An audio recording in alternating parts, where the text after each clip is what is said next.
I'm at the Green Meadows Farm with Dr. Neuder. Lou, could you please give us a brief background of your farm here at Green Meadows? The farm began in the late 1920s by Merle Green.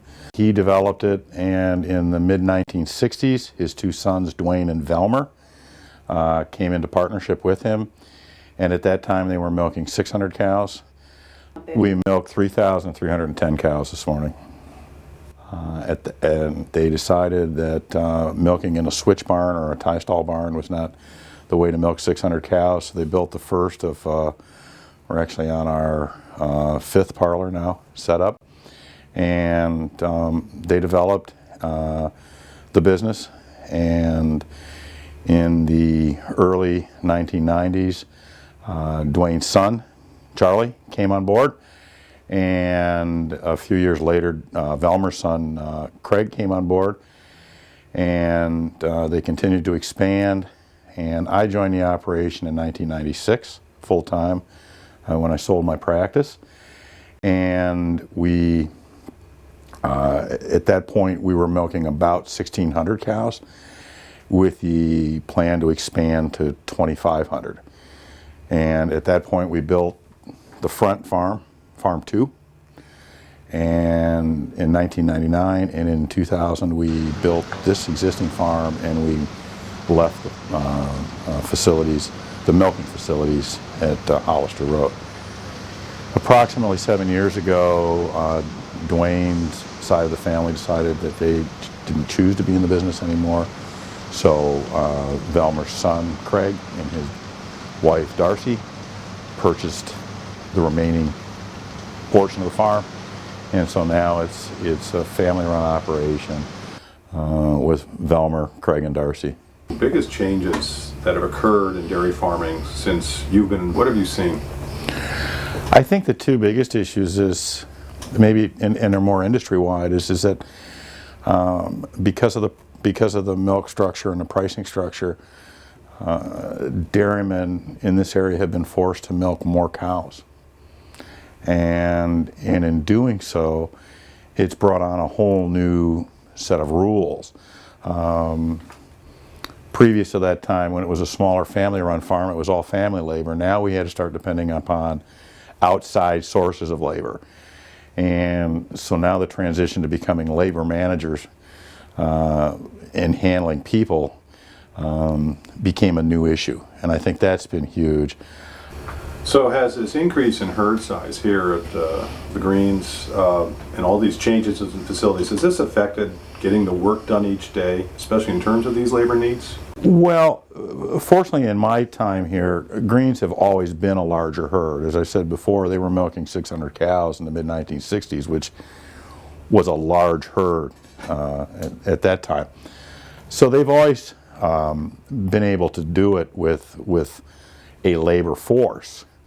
The change is, part of the change has been is that a lot of that labor force has gone to the Hispanic population, and that creates a whole new environment for both the employee and the employer to work in. Yeah, so do you, with respect to that, do you have a sense if most employees over these years, what's your sense of what kind of experience they have with dairy cows now before they come to start to work on your farm? And do you think this has changed over your years here in terms of their experience on cows or with cows? I don't think it's changed, but I see it as most of these young people that come to work with us have little, if any, exposure to dairy farming, to agriculture in general. And so do you think that, you know, from the dairy producers or yours perspective, do you think some of these do you think your employee management skills have kept pace with these changes? And I guess we could even broaden that into the industry in general. I think that, I'm not sure that it's necessarily changed, but I think as employers, we've slowly begun to recognize how to work with this population. You know, there's really two issues, right? The obvious one is communication, and we've tried to make an attempt to learn some Spanish. We do have a lot of bilingual people that we have here and help us a lot in these situations. And the labor force or the workers have done a really good job of trying to learn English. Okay, but I think more than that, the issue is there's what we may have struggled with and we're learning more about is just the societal norms and the differences in the way that the Hispanic population is motivated, learns, what their expectations are, how they interact with us. So what difficulties do you have in managing employees, be they Hispanic or English speaking, or to ensure that they stay within the protocols, for example, with milking? Well, you touched on protocols. Okay, we've become very protocol driven, and the first step is obviously identify all the steps that go into a process, whether it be milking or feeding newborn calves or breeding cows, handling sick cows, and so we found that we've had to try to write all the steps out to make it for all employees, and of course then we go the next step and have them all translated to Spanish, because obviously if that's their native language, that's what they need. But we've done that. We've had things translated, and then we find out that the employee can't read Spanish either.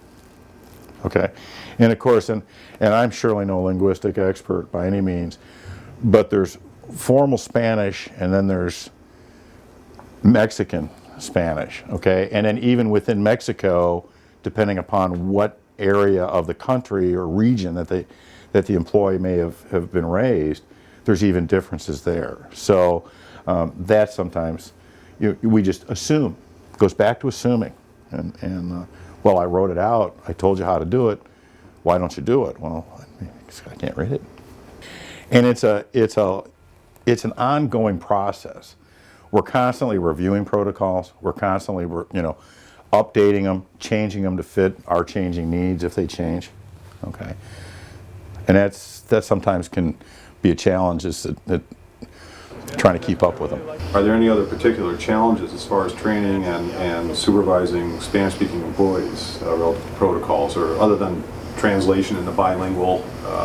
Well, the language is the obvious problem. Okay, the idea of us being able to communicate with them, listening so that they can communicate back to us to hear what they have to say. The other issue goes back to maybe a little bit of just understanding their society a little bit better. A good example is the way that they take supervision from a woman. It's very real, and that's taken us a while to figure that out. An example would be if we're having a problem, say in maternity, with an employee following a protocol. If I go down and speak with this person, if I work with them and try to make them understand why the protocol is important and understand the rationale for doing it the way that we'd like to have it done, I get very good compliance. If Dr. Brester, my associate, who's a woman, and in a supervisory position as a veterinarian here that has responsibilities to the herd in the farm, if she goes and attempts to do the same thing, it's often more difficult, and she doesn't always get the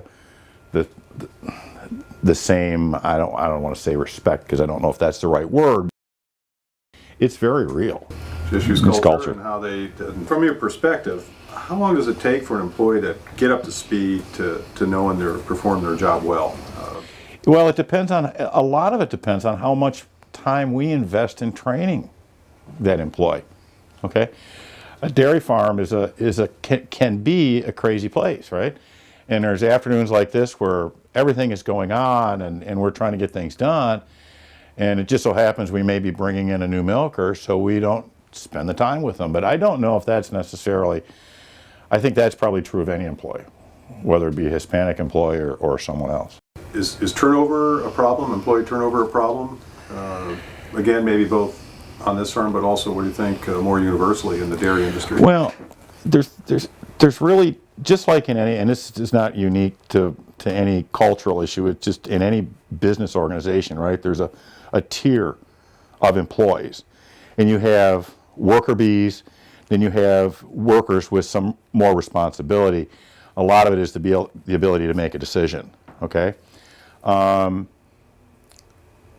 At the basic working level, we get a fair amount of turnover, and that's can be frustrating, but I think that's true in any business. You just build it into your business model that there's going to be a certain amount of turnover. So it is worth the time, at least in my opinion, to write out the protocols, spend the time training, have retraining of your protocols, okay? Have them printed on the wall when everyone can understand them, okay, so that they can constantly be reviewed. It becomes more frustrating as you move up and they're in a position maybe with more responsibility, more decision making, say as manager of the calf nursery, or manager of the parlor, okay, or manager of the shift, or in maternity, where we can write out a lot of protocols about how calves are born, but some of it is just inherent understanding the art of the system, okay? It gets a little more frustrating when we get someone trained and then they leave. At that level. At that level. Right. At that level. But when you talk to them, they leave for a lot of reasons. And especially when we're working with the Hispanic population, these young folks are a long way from home. They're young kids. They're a long way from home. And after a few years, I'd miss my family. They miss their family. And that's probably more of it than just losing them to go to some other farm or some other job. Just one final question. Are there any other thoughts on what you or other dairy farmers or veterinarians face regarding employee management that you, off the cuff, that I didn't ask you? Or the best way for me to think about that, and again, I don't know if that's necessarily just dairy farms, but the one thing I may have learned over the years is that don't assume that people just inherently know how you want it done. Okay?